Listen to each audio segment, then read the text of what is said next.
Shalom saudara yang dikasihi oleh Tuhan. Saya sangat percaya kita dalam keadaan yang dilindungi oleh Tuhan. Dan saya berdoa saudara tetap antusias memasuki new normal ini. Nah, hari ini saya mau berbagi firman Tuhan di dalam pesan pastoral yang saya berikan tema, Mengapa Allah mengutus Yesus ke dunia ini?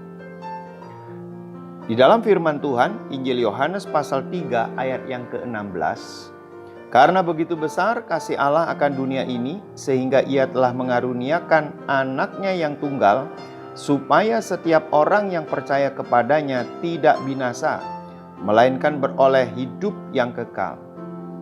Dari firman Tuhan ini kita dapat belajar, apa tujuan utama dari Allah mengutus Yesus ke dunia ini?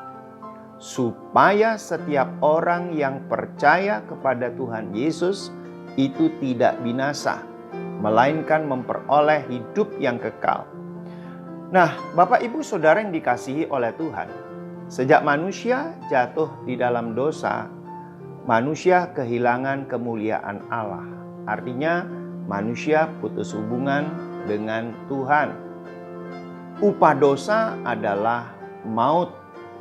Maut itu berbicara kebinasaan yang kekal, yang menuju kepada api neraka.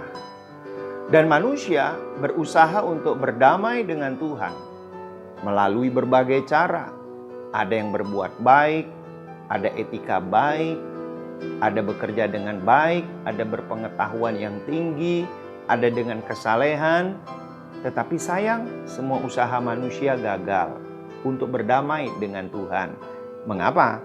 Karena inisiatif berdamai bukan dari manusia, tetapi dari Allah sendiri. Itu sebabnya Alkitab mencatat, bukan kamu yang memilih aku, tapi aku yang memilih kamu.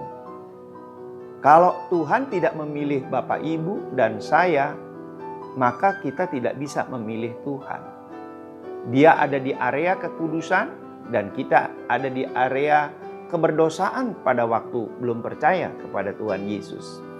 Nah, mari kita akan melihat apa agenda Allah mengutus Yesus ke dunia ini. Tadi kita sudah belajar tujuan utamanya supaya setiap orang yang percaya kepada Tuhan Yesus tidak binasa. Agenda yang pertama, melalui Yesus Allah memperlihatkan wujudnya kepada kita. Allah itu tidak berwujud karena Allah itu roh. Sebab itu, agar manusia mempunyai visualisasi gambar Allah itu yang nyata adalah melalui Tuhan Yesus yang diutus oleh Bapa di sorga ke muka bumi. Di dalam Kolose pasal 1 ayat yang ke-15 mengatakan, Ia adalah gambar Allah yang tidak kelihatan, yang sulung, lebih utama dari segala yang diciptakan. Artinya Yesus itu sudah ada sebelum apa yang diciptakan oleh Allah di alam semesta ini.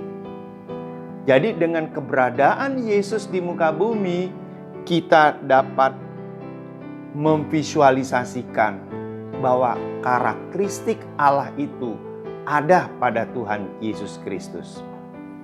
Agenda yang kedua, melalui Yesus kita dapat mengenal dan memahami Allah dalam sifat dan karakter. Sekali lagi, karena Allah itu adalah roh, kita tidak dapat melihat Allah secara mata jasmani seperti ini. Nah, namun kita dapat memahami dan mengenal dalam sifat dan karakter melalui Tuhan Yesus Kristus yang diutus oleh Allah Bapa. Di dalam Yohanes pasal 8 ayat 19, maka kata mereka kepadanya, di manakah Bapamu? Jawab Yesus, baik aku maupun Bapakku tidak kamu kenal. Jikalau sekiranya kamu mengenal aku, kamu mengenal juga Bapakku. Jadi kata kuncinya, jika kita mengenal Yesus, maka kita mengenal Allah. Kalau kita ingin mengenal Allah, maka harus mengenal Yesus. menerima Yesus sebagai Tuhan dan Juru Selamat. Agenda yang ketiga, melalui Yesus Allah memperlihatkan kasih-Nya kepada kita.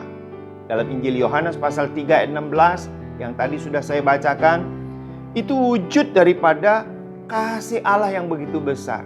Dan kasih Allah Bapa yang begitu besar itu dibuktikan dengan cara apa?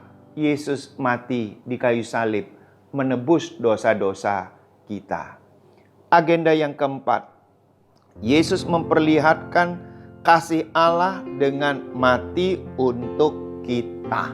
Jadi sangat jelas, Yesus mati untuk kita, supaya dosa-dosa kita itu mendapatkan pengampunan daripada Tuhan Yesus yang mati di kayu salib. Agenda yang kelima, jika kita percaya kepada Yesus, maka kita akan menerima karunia Allah berupa keselamatan. Di dalam 1 Timotius pasal 1 ayat yang ke-15. Bapak Ibu yang dikasihi oleh Tuhan, sebab itu Yesus adalah jalan keselamatan bagi kita semuanya. Dan kalau kita bertanya, mengapa Allah Bapa mengutus Tuhan Yesus ke dunia ini? Jelas agenda utamanya, yaitu apa? Supaya setiap orang yang percaya kepadanya tidak binasa, melainkan beroleh hidup yang kekal. Mari kita berdoa bersama-sama. Bapa, terima kasih buat Tuhan Yesus yang Engkau utus ke dunia ini. Dan kalau kami percaya kepada Tuhan Yesus, maka kami memperoleh hidup yang kekal. Kami berdamai dengan Tuhan. Sebab itu kami buka hati kami untuk kami menerima Engkau sebagai Tuhan dan Juru Selamat pribadi satu-satunya dalam hidup kami. Jadilah Tuhan di dalam hidup kami. Dalam nama Tuhan Yesus. Amin.